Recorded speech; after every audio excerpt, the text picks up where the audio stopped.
when I break through. I don't know what comes next, but I couldn't care less. I refuse to feel stress. There's no fear in my chest. Hi, everybody, and welcome to This Dream Is Yours. I'm excited today to have Christopher Brown on the show. Hey, Christopher. Thank you for having me. I appreciate it. Thanks for being here. So I don't know that much about you, and the cool thing about the show is I keep getting introduced to people through the people that have been on the show. As a matter of fact, I was just at a Sacramento Real Producers event, and I ran into one of my past guests, Kyle Finley, and Kyle said, "Hey, you're not going to believe it. I ran into your next guest at a party." So, yeah, we were just at a wedding together down in Napa last weekend. Very cool. So what I have found is that it's interesting to connect people and get connections to people, because I find you're the sum of the people you hang out with. Yeah. So this is a great way for me to get to hang out with interesting people that are doing very cool things. And tell me a little bit about you, Christopher. Tell me about your background. Where'd you grow up? So I grew up actually in Tahoe. Okay. So I grew up in Tahoe. I was the quintessential ski bum kid. Awesome. I raced for Heavenly Valley for my entire youth, and then we moved here in the mid '80s. Went to junior high down here. Was supposed to go to junior high up there. I should say I finished junior high down here. Got And then I went to high school here. I went to Jesuit High School. Oh, you did? Yeah. I've got CB boys. Oh, I'm Okay. sorry. That's okay. And so I went to Jesuit and then graduated from there, left on a rowing scholarship to go to Seattle.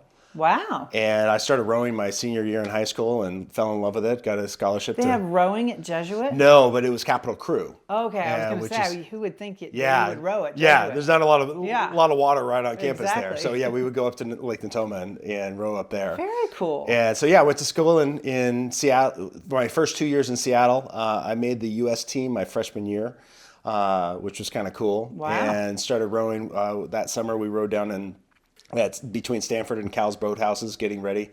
And then so I decided to transfer because I had made the U.S. boat, and decided to transfer to Santa Barbara because that was closer to where we were training. Wow. And finished out schooling in Santa Barbara. I rowed for Santa Barbara. But while I was rowing for Santa Barbara, I had made the U.S. boat getting ready for the 96 games and blew my knee out. Because our coach decided to have a soccer game of the heavyweight boat, which was us, and the lightweight boat. And that didn't end well for me. Oh, my goodness. So that was my entire path and dream. Was I was going to go to the Olympics in Atlanta in 96, Sydney Games in 2000. Then I was going to get into real estate and home building. So, okay, let's unpack that for a second. So your dream as a child was to be in the Olympics. So I wanted to do something in sports. So as a young kid, it was going to be the Winter Olympics because I was a skier. Okay. And then as I kind of gave up on that because it was too hard to train while living down here. So that just kind of stopped.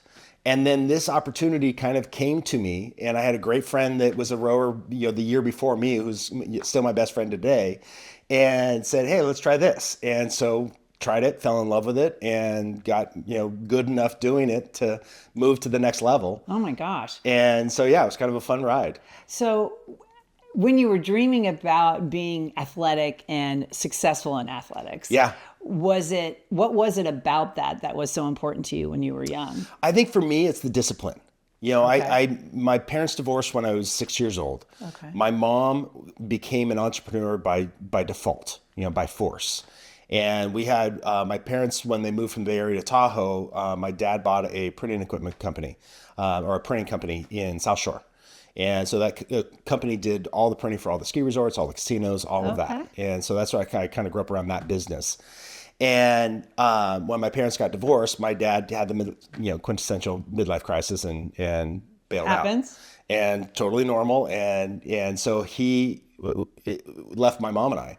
And so it was my mom's trying to figure out, okay, now I got to learn to And run a how business. old were you when that happened? 6 years old. Wow. And so my mom had to learn to be an entrepreneur.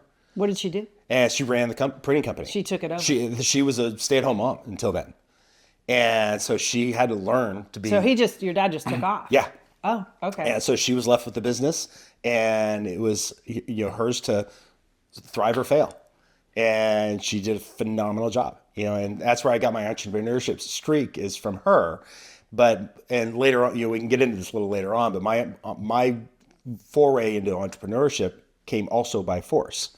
So it was interesting. I just paralleled that as I'm in the middle of writing a book right now, and I was just paralleling that with the editing team on Tuesday, and made those connections. All of a sudden, I never thought about it until just this week. Which is So you interesting. mentioned something about it was thrive or failure. Yeah. And, a lot of times people are fearful of failure. So Yeah.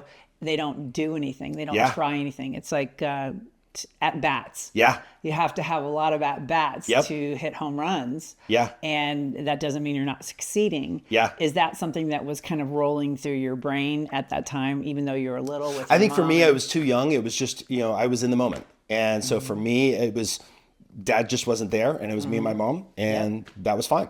And I never wanted for anything. She, worked her butt off. Is she still in the printing business? She passed away this almost a year ago now. Oh, I'm so sorry. And no, she had a phenomenal life. She went out exactly how she, earned the way to go out, and she was ready, and it was a great moment. Okay. But yeah, she stayed in the business. Her husband, who's still alive, is. That's how they met, is because of the printing business. Really? Yeah, they got married right after I graduated from high school, and were married up until she passed. Oh, wow. Well, that's And good. She met because he was a printing equipment broker and was trying to sell her printing presses. And that's how they met. Isn't that funny how a dream that you didn't really realize, like obviously she never dreamed Oh, of no way. having a printing shop. Yeah. That wasn't anywhere in No. her line of sight, I'm Yeah, sure. Tahoe was not in her bingo card ever. Ever. Yeah. Wow.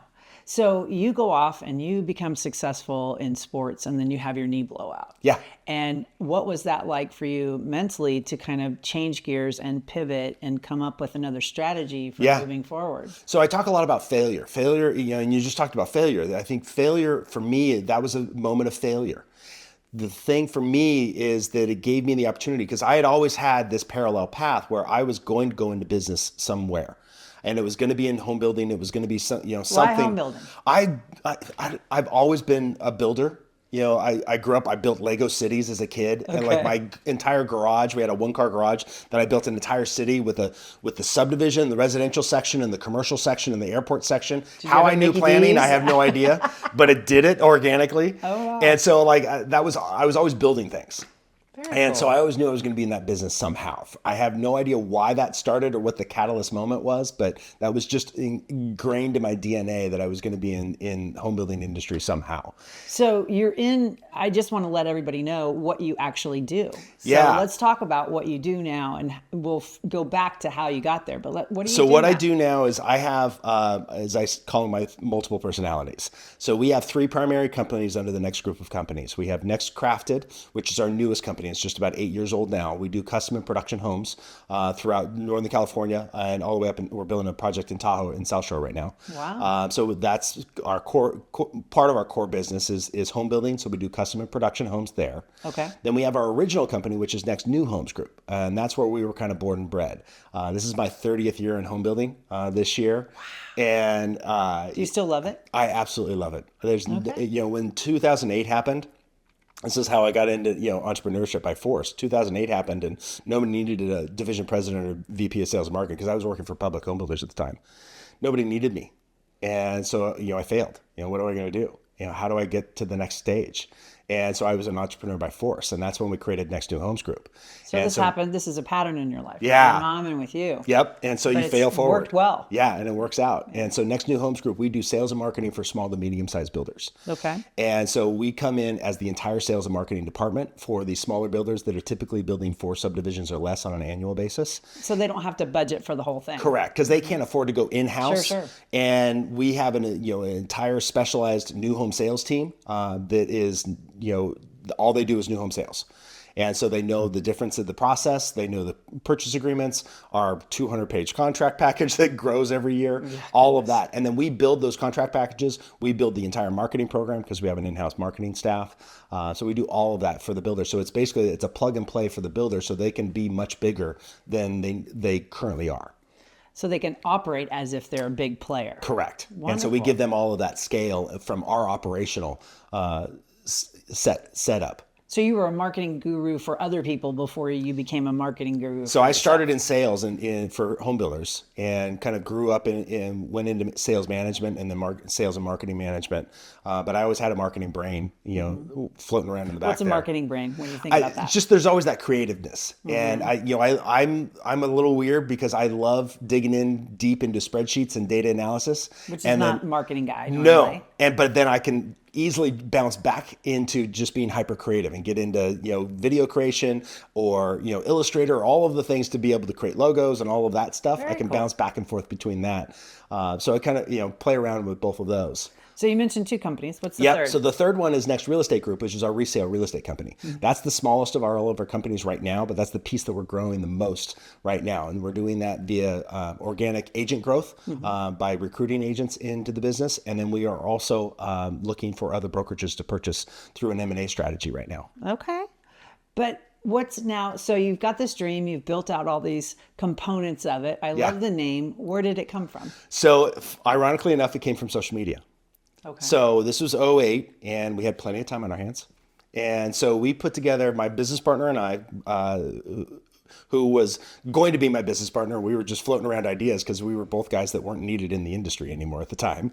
And so we started coming up with, I found the original list just a couple months ago, that we came up with about 10 names of names that we were just floating around. And we put a poll out to Facebook as, what do you guys think? We're going to start a new company. What do you guys think the name should be? And that's where Next came from. Hands down. Yeah. Wow. Did you have a title or escrow company at one point? No. No. There is a title company that is named Next, Okay. but it wasn't ours. It wasn't yours. Yeah. Okay. Interesting. Okay. I was just trying to make sure. Yep. Because I did a deal with them once. And I'm like, maybe we did a deal. Nope. Okay. So how did you go from, as you created this business around building, you are thinking of you have your actual Lego companies, I would say, right? But your dreams obviously haven't stopped. Yeah. You're still doing things, and now you're doing other things. Yeah, there's a few other little things that are floating around So right now. talk to me about the travel thing. Yeah, so the travel thing started kind of on a whim. This was 9.5 years ago. So it was May of 2016. Leading up to that, my wife and I we need a trip. Like, it's, the market's coming back a little bit. We've got a little bit of money right now.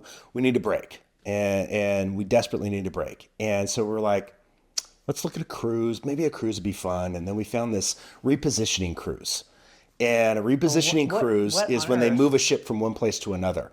And they end up being really inexpensive because they're very long. So this was an 18 days from Sydney, Australia to Honolulu. And it's when they moved from the Australian summer to the Alaskan summer. So they move the boats back and forth. And so it's twice a year. I've never even heard of that. So they do that twice a year, once up, one down.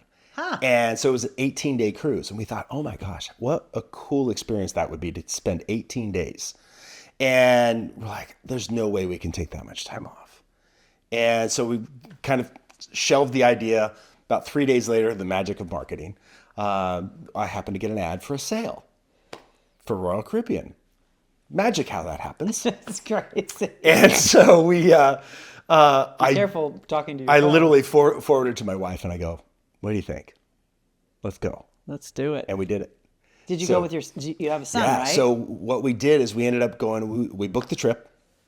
We booked a couple of extra days on the front end in Sydney and an extra week on the back end in Honolulu. And we sailed from Sydney down to 2 stops in New Zealand, a stop in Tahiti, Moorea, Bora Bora. While we were in Moorea, we hired a photographer that was a world-renowned travel photographer that happened to be on Tahiti. She flew over to meet us and photograph us. And we had this wedding planner that I found that lives in Tahiti. She flew over to Moorea and did the whole wedding on a private island. And we renewed our wedding vows. And with our son. I'm going to pick your brain about that because I'm going over there for my honeymoon next year. So we did that, and we took our son out of school for a month, and which was another fascinating experience because the school gave him some assignments. We had spring break the week before we left, right before we left. So we're like, okay, he and I are going to figure out how to power through most of this so we don't have to bring a stack of books with us. Sure. We got through in that week all of his coursework and this series of math that they were supposed to get through in this month. We got all through that in 5 days. We got back And he still had another 2 or 3 weeks left of school by the time we got back. He was ahead. Yeah, and so there were 6 weeks that he should have been kind of up to speed. They never got in that 6 week period to the end of where we got in 5 days. Good gosh. So it's like he didn't miss a thing. That's nuts. But it was a great experience. We disappeared, and we took 26 days and just disappeared. And it was the most amazing experience. So during that experience, I started journaling every day on Facebook and just saying, hey, we're doing this day. And I just had some funny quips and photos of what we were doing every day. And it just was more for us. So you had the Facebook memories of it.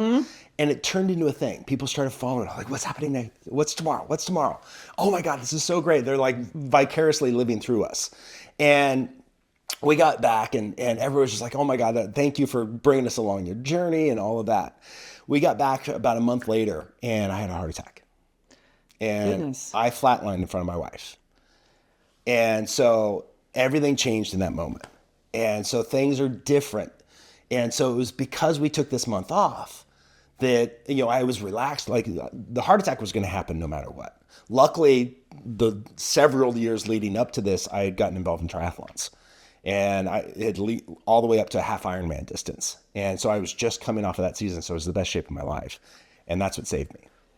Good Lord. So coming through that, and my wife, my wife watched me be shocked back and the whole experience. I joke now that it's the Microsoft joke. Have you tried turning them off and turning them back on again? Shoot. She doesn't like that joke, but it's relevant. I bet she does. But it was, but coming through that, it became, we have to do more. And we have to do this thing. And that's what Life's About Experiences became. And it turned into what it is today. And that's your Instagram. That's Life's our About Instagram. So Experiences. Life's About Experiences is our Instagram and all of our social media. And we have a travel blog.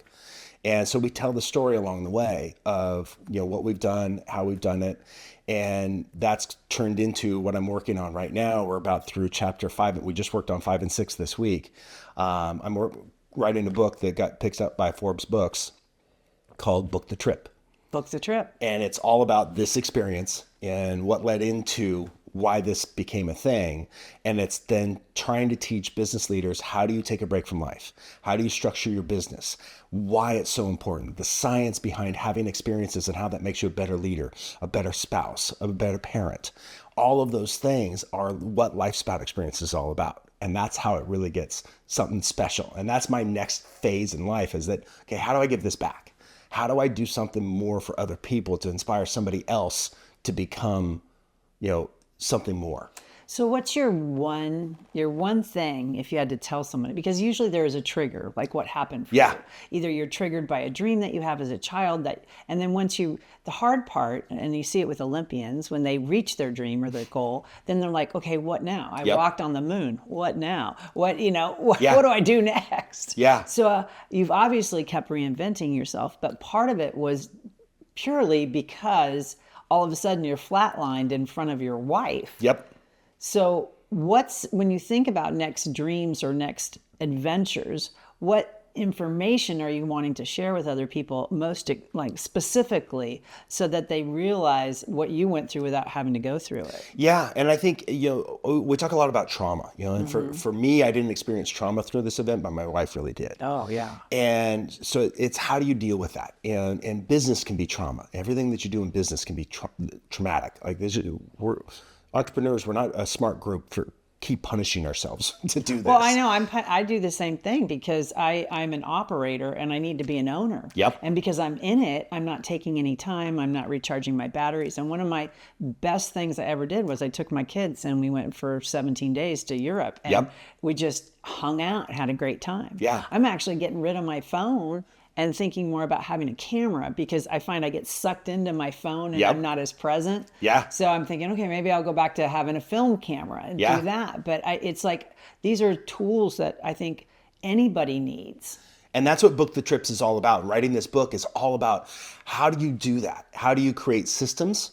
How do you create structure in your day-to-day life? Whether you're an employee or an owner, wherever you are in that, there are systems and structures that you can create because the act of going on these experiences and creating time and space in your life for these experiences, that's when the magic happens. Well, those are the things you're going to remember anyway. You're going to remember that trip. You're not going to remember that deal Nope. that you made. I Yeah. couldn't even tell you, but the trip is the most important thing That's to what, me. and you talk about, how much the difference in your energy level when you talk about 17 days with your kids. Oh my gosh, Right? it's fantastic. Versus, I just did the deal of my life. No. Those are two different things. No. Mm-mm. Right? But when you talk about giving back to people, what is it that you want their takeaway to be? How to specifically do this? Or, I mean, obviously that gives you energy because your body language Yeah. changed. So what is that meaning to Yeah, you? I think for me, it's emphasizing how important it is to not be so tied into work. Work is absolutely important. I love what I do. I will never do anything else in my life. I could never retire. I would like to have dial back, and that's what I'm working on now. But I love working. Like, I love the action of working. But I love the importance of having time with my wife, time with my son, time with my friends.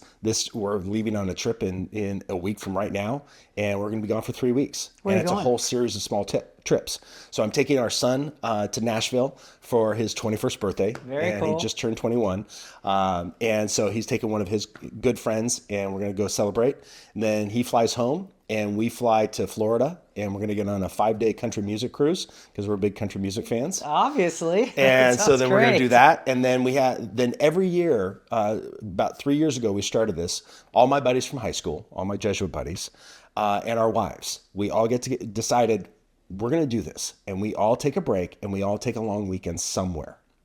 But that's an interesting thing because with COVID, so many people were isolated. Yep. And their communication with their friend group is on social. Yeah. They're following people and seeing what they're doing, but they're isolated and by themselves. And by incorporating your sort of dream with your friends and bringing them along into this, that probably helps everyone's mental health. Yep. To have that experience of the collective. Yeah, and that's what it's all about. So this year it happens to be in Scottsdale, Arizona. So we're flying from the country music cruise. Well, we had an extra week gap in between Scottsdale and when we get off the cruise. So we're like, it doesn't make sense to fly all the way home. So we're just going to fly to Arizona anyways and spend a week in Sedona before they all get into Scottsdale, and then we'll cruise down to Scottsdale. And so that Sedona, moment is going to then just be for Julie and I to just be and not have anything planned, no schedule, and it's just going to be.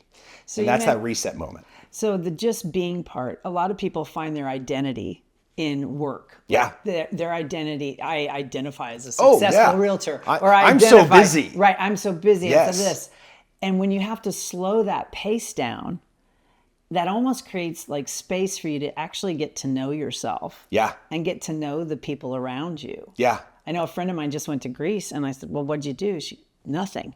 Yep. She did nothing for 2 weeks. And this is a crazy, crazy business person. And she did nothing. Yep. And I'm like, how did that work? It was like, it was awesome. I want to do nothing again. I'm the same way. Right. And anybody that sees my calendar knows how booked I am. And there are very few gaps. And I'm usually booked, 3 to 4 weeks out. And there's small little gaps for tasks that are in there, but that's my calendar. But that's how I survive in the day to day. So I go 100 miles an hour during the day. But when I stop, I stop. This and are last you year. calendaring your trips? Oh, yeah. Because Gary Keller is a big fan of, hey, if it's not on your calendar, it doesn't exist. Yep. And that means also calendaring your vacations first. Yeah. And your time with family Yeah, first. we were just, as we were working on some of the chapters, we were talking about big rocks, little rocks. And they were talking about, one of my editors was talking about how she's got a client that is working on, how they kind of book out trips. And they force it into their calendar ahead of time. Yeah. And I'm like, we don't necessarily do it that way, but we will, once we have it planned, then that's the big rock. There and you then go. then we fill in the small rocks around that, which is then the small micro experiences along the way. So those are the weekends away. Those are the small micro experiences. So one of the things I really like to ask people is, what is it that you want your son to take away from this? What is it that you want your son to know? Like, you've lost your mom, unfortunately, and obviously even though that happened within the last year, your smile around it. So obviously you have wonderful memories Oh God, yeah. of your mom. Yeah. What would you like Marcus, if I believe that's his Yep. name, to think about you at some point? I mean, you've already knocked on that door. Yeah. and you're going on this wonderful path. But what's important for you to leave as a legacy for him and for other people around you? Yeah, I think what I want him to learn is it's okay to fail. And the failures is where you get good. If all you've had is success, you're not really good. And if you learn to fail, and he's seen me fail, and now that he's gotten older, he's heard more of the failure stories. And those failures made me stronger. Those failures gave me bigger gifts. Those failures brought more things into my life than I could have ever dreamed of.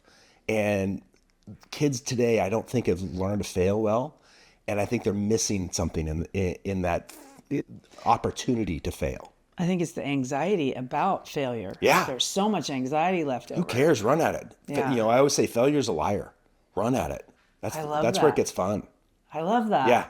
Well, hey, thank you so much for being on the show today. I appreciate you having me. I really appreciate you. This has been a great conversation. Okay, awesome. All right. Thank you.